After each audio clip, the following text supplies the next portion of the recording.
use your fresh basil and get it cut is just lay them out down on the cutting board, then take them and roll them tight like a cigar, and then just take it and cut it like so.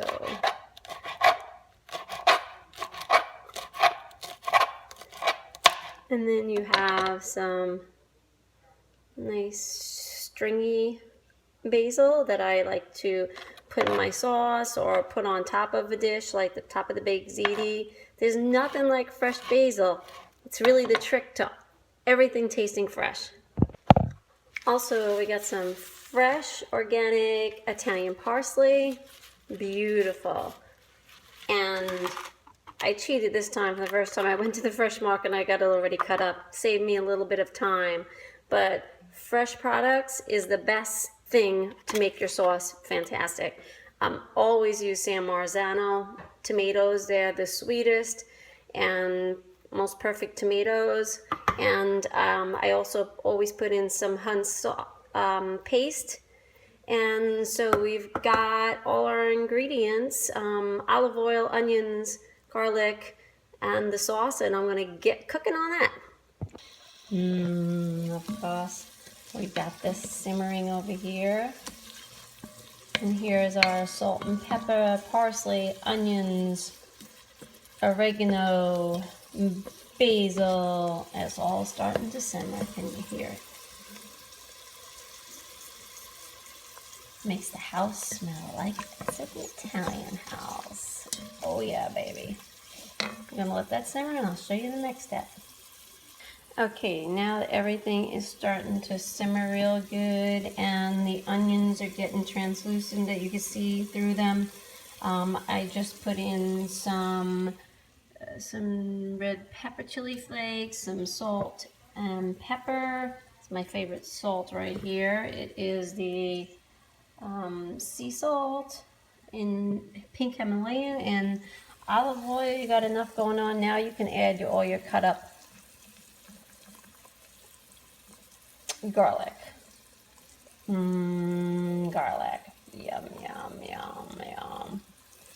And then, sorry for my hand. And then we can start mixing that in. This is your most important step, because if you burn the garlic, you're done. You have to start all over again.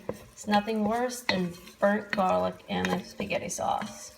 So this is when you have to be very vigilant on watching and making sure that you just make them soft but not overcooked. So we'll watch for this. Okay, the garlic is getting nice and soft but not burnt. And keep looking at your oil and seeing if you need to put a little more EVOO in there, because that helps everything cook, and it's olive oil. It's good for you. There's nothing wrong with that. And then another note before I put in the paste, always look, see where it says use by date. I got enough time, but always look on your cans of sauce or any cans to look for use by date, because especially in this, I don't buy mine at odd lots or whatever they're called, big lots or dollar stores, because I don't trust them, but in the way of food. And because that's very important, because I had used one once that I didn't realize was expired, and it had such a bitter taste. So another tip for you. So now I'm going to go ahead and put my paste in, and when I put the paste in, I need two hands to do it, but can't show it to you. But so it goes like that.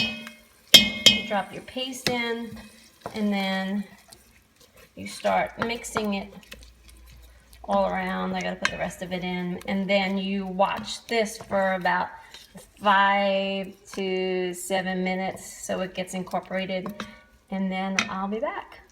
I forgot to say also, when you add your paste in there, always put a half a can of water in with it, and then mix it in and let it simmer for a while.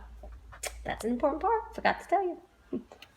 So now that I have the water and the paste in there, I'm just mixing everything around to get really incorporated with all the ingredients and kind of like mixing, pulling from the sides and pushing in to make sure I just don't have all garlic at one point, because this is like the foundation of the sauce. It's what's going to hold the sauce together.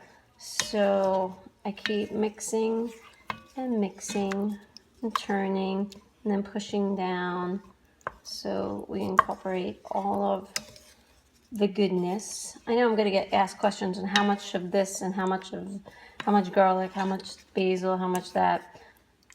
Because I am half Italian, I just eyeball everything. I would probably say 5, 6 nice big cloves of garlic, because you know garlic is the most important ingredient, and it's a natural antibiotic, so it's good for you. It's the Italian penicillin. And the basil, I probably had like probably 6 good healthy size leaves, and the parsley I cut up, and it's probably about 2 handfuls. Okay, so the tomato paste has been cooking for a little bit. Everything is nice and incorporated, no burning. I'm keeping this on low, medium to low. I would say you're better off keeping it on low and cooking it a little bit longer than on low, medium, so you don't have a chance of it burning. And now we are ready for the San Marzano tomatoes. So I put this in because they're whole tomatoes. Make sure you get everything out of the can. And then your potato masher, and then I start mashing them.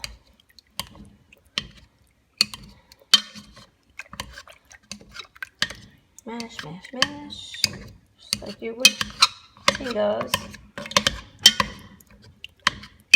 I'm going to put the 2 other cans in and continue my mashing, and I'll be back.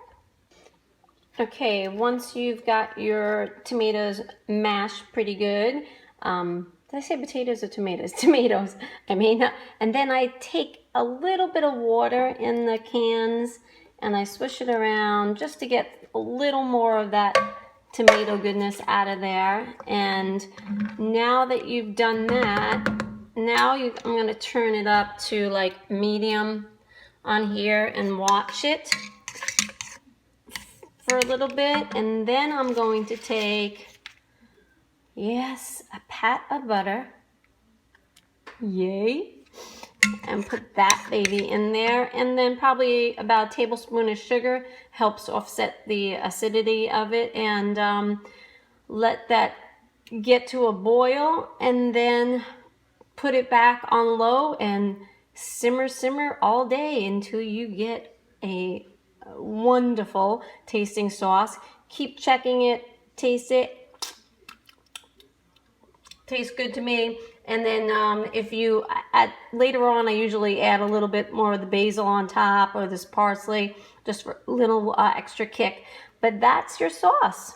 Have a great day. Now I'm going to be on to stuffing and crumb cake. Bye.